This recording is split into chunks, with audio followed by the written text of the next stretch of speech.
There is a widespread misconception that persists today. Individuals who frequently seek solitude are often labeled as antisocial, lonely, or struggling to relate to the rest of society. However, what if the reality is actually the polar opposite? Research in behavioral psychology indicates that there is a specific group of people whose neural pathways function in a highly distinct manner. These individuals do not lack social skills or the ability to communicate. Instead, they simply make a conscious decision to dedicate more of their time to their internal worlds. If you have developed the habit of engaging in specific activities when you are by yourself, not due to social rejection, but because you genuinely prefer it, you might possess a rare form of intellect.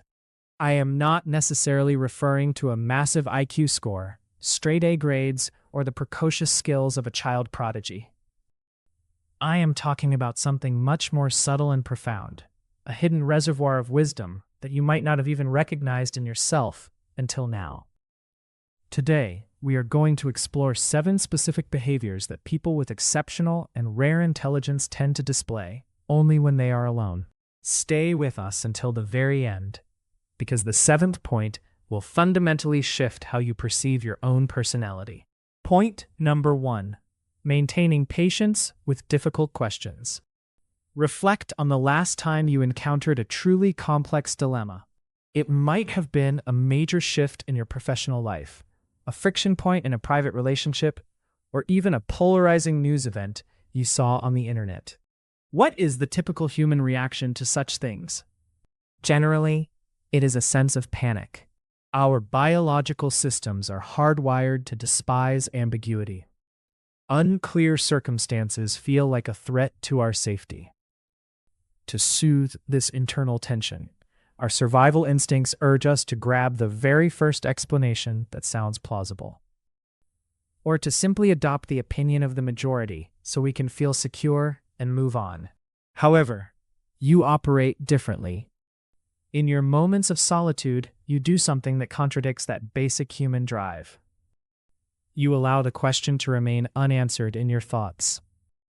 You refuse to settle for a shallow or easy explanation just to make yourself feel better. You rotate the issue over and over, examining it from every possible perspective. You are willing to endure the restless, itchy sensation of not having a solution yet. In psychological terms, this trait is known as cognitive patience. Why is this such a rare quality? Because holding an open question is like carrying a heavy physical weight within your mind. It consumes a massive amount of mental energy.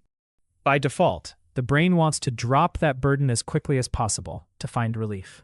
But if you can coexist with that uncertainty for days or even weeks without rushing to a conclusion, you are building immense mental stamina.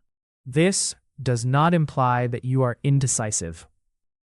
The distinction is this: instead of opting for the quickest answer, you are waiting for the most comprehensive one. The fact that you analyze problems independently proves that your mind is not being dictated by short-term anxiety. You are constructing a solid intellectual foundation where choices are born from deep insight rather than frantic haste. Point number 2.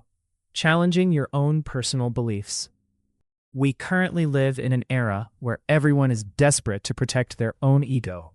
People go on the internet, participate in heated debates, and consume media primarily to find data that reinforces what they already think.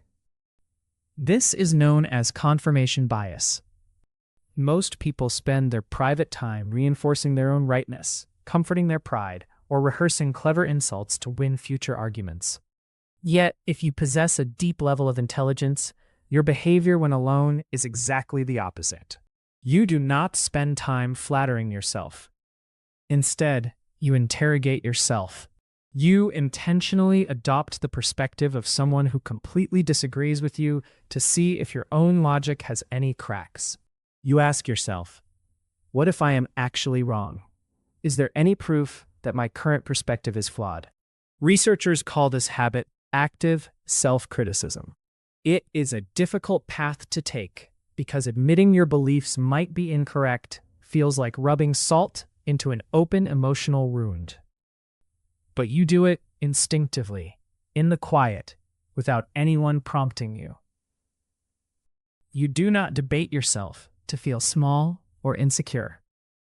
You do it because you value the truth more than the ego boost of being right. This practice provides incredible value. People who regularly argue against their own assumptions possess a high degree of intellectual humility. They recognize that the world is far too intricate to be viewed through just one lens. When you sit in silence and deconstruct your own logic, you are acting like a scientist, constantly testing and refining your hypotheses. Consequently, when you return to social settings, the convictions you hold will be incredibly sturdy and not easily swayed by rumors or emotional manipulation. Point number 3. Converting your emotions into useful data. Every human being experiences a range of emotions. We all feel sorrow, frustration, happiness, and envy. Naturally, when these feelings become intense, we can easily become their prey. When we are angry, we might shout or act out physically. When we are bored or depressed, we might spiral into a dark mood. Reacting to feelings automatically is the standard human condition. But for you, when the world goes quiet or you are in your own space, you handle your emotions in a very rare way. You do not just experience them, you decode them. When a wave of anger hits, you do not immediately fire off a defensive text message. You pause, detach yourself from the feeling, and ask, "Wait a moment. What is this sensation actually telling me? Why is my reaction so intense? Is it truly about what was just said, or am I carrying stress from work yesterday?" Behavioral experts refer to this as emotional differentiation. It is the ability to pinpoint and accurately label the specific internal state you are experiencing. Rather than using vague descriptions like "I feel bad" or "I am annoyed," you act like a forensic investigator looking for the origin of every psychological pulse in your body. Why does this habit indicate a deep intellect? Because when you view emotions as data points to be analyzed, rather than storms to be endured, you reclaim your power. You understand that feelings are merely signals indicating that something is occurring. When you spend time alone dissecting these signals, you stop being a servant to your impulses. Silence allows you to see yourself with clarity, and from that place, you can respond with maturity and composure, rather than reacting on pure instinct. Point number 4. Reevaluating the meaning of your past experiences. Memory is a peculiar tool. Often, we look back at the past just to wallow in nostalgia or to punish ourselves for old errors. For many, the past is a finished film, something they watch repeatedly just to experience regret. But when you are by yourself, perhaps while doing chores, showering, or driving a familiar route, your brain is not just replaying old footage. It is actively re-editing the script. Suddenly, you recall a piece of criticism a mentor gave you years ago. At the time, it felt like an attack. But now, with more life experience, you realize, "I see now. They were actually right." Or you think back to a failed romance, and instead of pointing fingers, you recognize your own dysfunctional habits. This mental process is known as cognitive flexibility. It demonstrates that your brain does not store memories in a rigid, unchangeable format. Instead, it is constantly weaving past events together with new wisdom from the present. You do not use your history as a whip to punish yourself. You use it as a tool to refine your perspective. This is a brave act. Admitting that your past self was naive or biased does not feel pleasant. But you do it privately, without needing external validation. You are the director of your own story, patiently reorganizing the scenes of your life to give even the painful moments a deeper and more constructive meaning. This capacity for self-healing is a hallmark of high intelligence. Point number 5. Pursuing interests that seem useless but are meaningful. In a world that prizes constant productivity and financial success, every action we take seems to require a practical goal. People read to learn how to make money, study languages for career advancement, and watch tutorials to build their personal brands. For most, curiosity is a transaction. If I give this my time, I must get a tangible return. So, why are you awake at 2 a.m. reading about the complex nervous system of an octopus, or watching a long documentary on the sewage systems of ancient Rome? You are not a biologist, nor are you a civil engineer. This information won't lead to a promotion, help you pass an exam, or even provide much cool trivia for social gatherings. Your reason for doing it is much simpler. Your mind is hungry. It has a craving for knowledge. In psychology, this is referred to as intrinsic motivation. This is the state where you engage in an activity purely for the internal satisfaction of learning, free from external pressure or prizes. This useless curiosity is actually the engine behind some of the most innovative minds in history. The disparate, unplanned fragments of information you gather will eventually link up in your subconscious, leading to creative solutions for entirely unrelated problems. The fact that you find joy in learning while alone, regardless of its profitability, shows that your mind is not trapped by the mundane world. Your brain is a self-sustaining playground of ideas. Point number 6. Refining your thoughts in real time. Most individuals, once they have formed a judgment, will cling to it until the bitter end. Like a vehicle that has picked up too much speed going downhill, cognitive momentum makes it very difficult for them to stop. They fear losing their social standing or being viewed as inconsistent. Consequently, they would rather defend a flawed position than admit they made a mistake in their reasoning. However, you have a unique ability when you are talking to yourself. You might be working through a problem, building a solid case in your head, when suddenly a new fact occurs to you, and you stop. Instantly, you tell yourself, wait, that logic is flawed, my premise here is wrong, and you immediately pivot. This transition happens effortlessly. There is no ego-driven tantrum, no sense of embarrassment, and no need to protect the you from 5 minutes ago. You do not care about being consistent for its own sake. You only care about being accurate. Psychologists call this metacognitive flexibility. It is the skill of watching your own thought patterns and correcting them as they happen. Interestingly, schools rarely teach this, and many workplaces don't value it because they prefer people who project unwavering confidence. But in your private moments, you have mastered the art of setting aside your ego to find the truth. The willingness to be wrong for a moment in order to be right in the long term is a superpower that prevents you from becoming stuck in your own rigidity. Point number 7. Being your own best company. This is the final and perhaps most important point. It is the clear line that separates being lonely from choosing solitude. Modern life is engineered to fragment our focus.